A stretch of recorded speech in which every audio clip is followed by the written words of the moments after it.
Hello students, myself Maushmi Bhattacharya from Sheth Vidya Mandir English High School CBSE Vasai. आज मैं आपको कक्षा 7 हिंदी व्याकरण का पाठ 8 क्रिया समझाने जा रही हूँ। पाठ की व्याख्या 3 खंडों में की जाएगी। प्रस्तुत है पाठ का प्रथम खंड।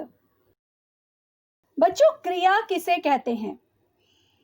क्रिया वह शब्द है जिससे किसी कार्य का करना या होना पाया जाता है। इसे हम विभिन्न उदाहरणों द्वारा समझ सकते हैं। पृष्ठ संख्या 96 में कुछ उदाहरण दिए गए हैं, उन्हें देखें।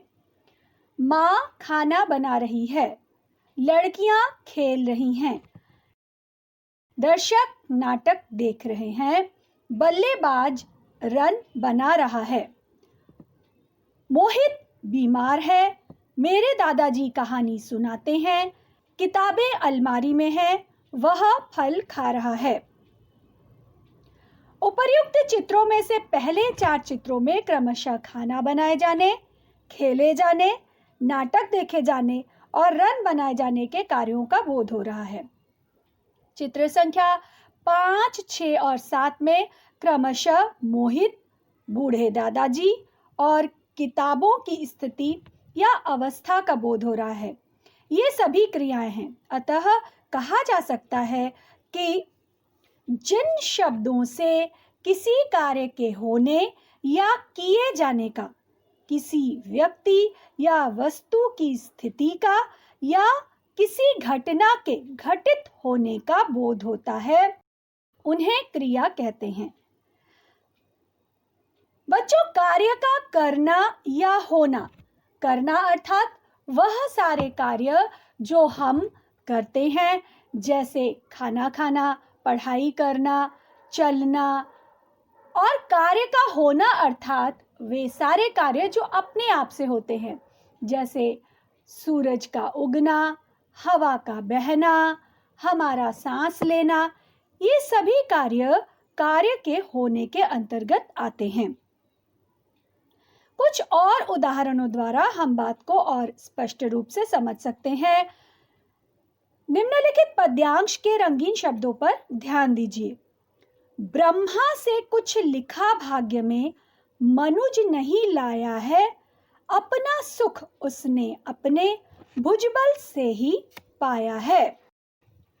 प्रकृति नहीं डर कर झुकती है, कभी भाग्य के बल से, सदा हारती है वह मनुष्य के उद्यम से, श्रम जल से। उपर्युक्त रंगीन शब्द क्रियाएं हैं। क्रिया के संदर्भ में निम्नलिखित बातों का ध्यान रखिए।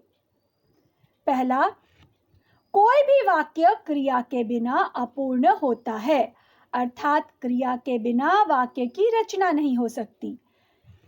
अर्थात हर एक वाक्य में क्रिया का होना आवश्यक है। अगर क्रिया नहीं है तो वह वाक्य नहीं कहलाएगा। कुछ उदाहरण इस प्रकार हैं।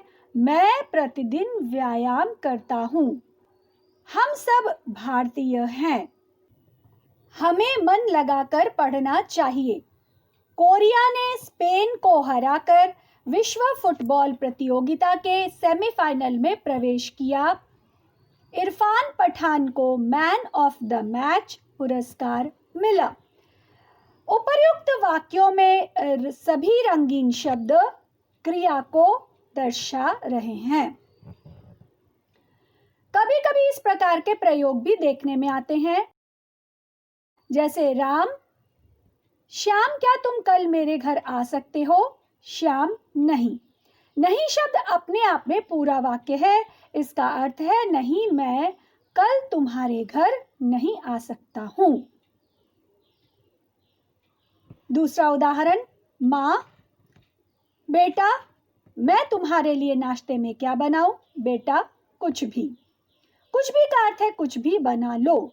इस प्रकार के वाक्यों में क्रिया प्रत्यक्ष रूप से नहीं दिखाई दे रही, परंतु क्रिया का आभास स्पष्ट है।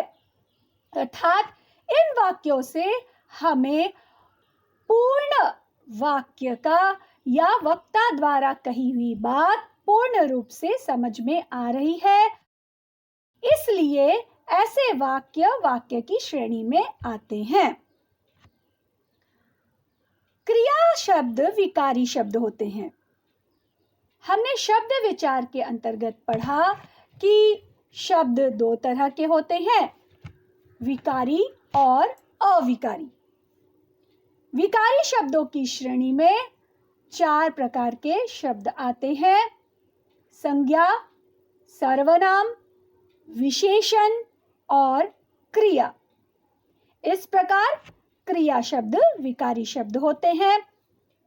अतः लिंग, वचन व कारक के कारण इनका रूप बदल जाता है, इनके रूप में परिवर्तन हो जाता है। इसके उदाहरण देखिए, वह खेल रहा है, वचन के कारण परिवर्तन हो गया है, वे खेल रहे हैं। बालक पढ़ रहा है, लिंग के कारण परिवर्तन हो गया है, बालिका पढ़ रही है। अतिथि ने पुरस्कार बांटे, वचन के कारण परिवर्तन, अतिथि से उपहार बांटने को कहा गया। कारक के कारण परिवर्तन, वाक्य में क्रिया के आधार पर ही कर्ता के लिंग, वचन, कारक और काल का अनुमान लगाया जा सकता है कि कर्ता का लिंग क्या है, वचन क्या है और कारक क्या है और कौन से काल में क्रिया हो रही है। यह हमें क्रिया के आधार पर ही पता चल जाता है। जैसे लड़की पर्वत पर रस्सी के सहारे चढ़ रही है, क्रिया चढ़ रही है से पता चलता है कि कर्ता स्त्रीलिंग है, एक वचन है और पर्वत पर चढ़ने की क्रिया अभी हो रही है। लड़कियां रस्सी के सहारे पर्वत पर चढ़ चुकी हैं, क्रिया चढ़ चुकी हैं से पता चलता है कि कर्ता स्त्रीलिंग है, बहुवचन है और चढ़ाई की क्रिया समाप्त हो चुकी है। चौथी बात है, वाक्य में क्रिया कभी एक शब्द की होती है और कभी अनेक शब्दों की। जैसे मैंने रामायण पढ़ी, वह विद्यालय गया, उसने जूस पिया, नर्तकी ने नृत्य किया। इन सभी वाक्यों में क्रिया एक शब्द की है।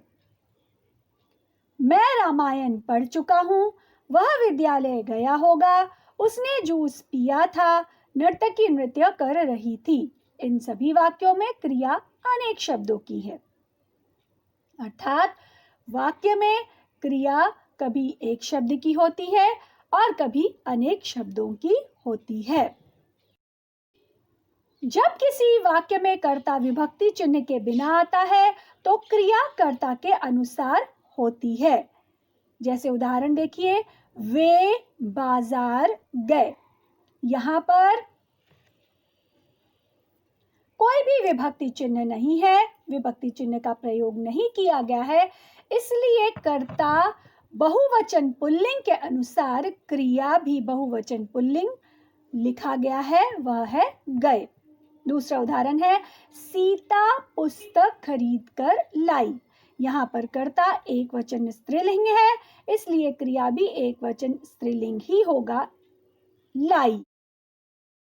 मेरा देश भारत महान है, एक वचन पुल्लिंग शब्द है भारत, इसलिए क्रिया भी एक वचन पुल्लिंग ही होगी, है।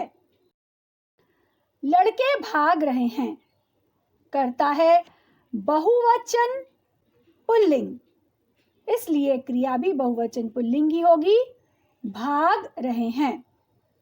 लेकिन जब कर्ता के साथ परसर्ग या विभक्ति चिन्ह का प्रयोग होता है तो क्रिया कर्म के अनुसार होती है।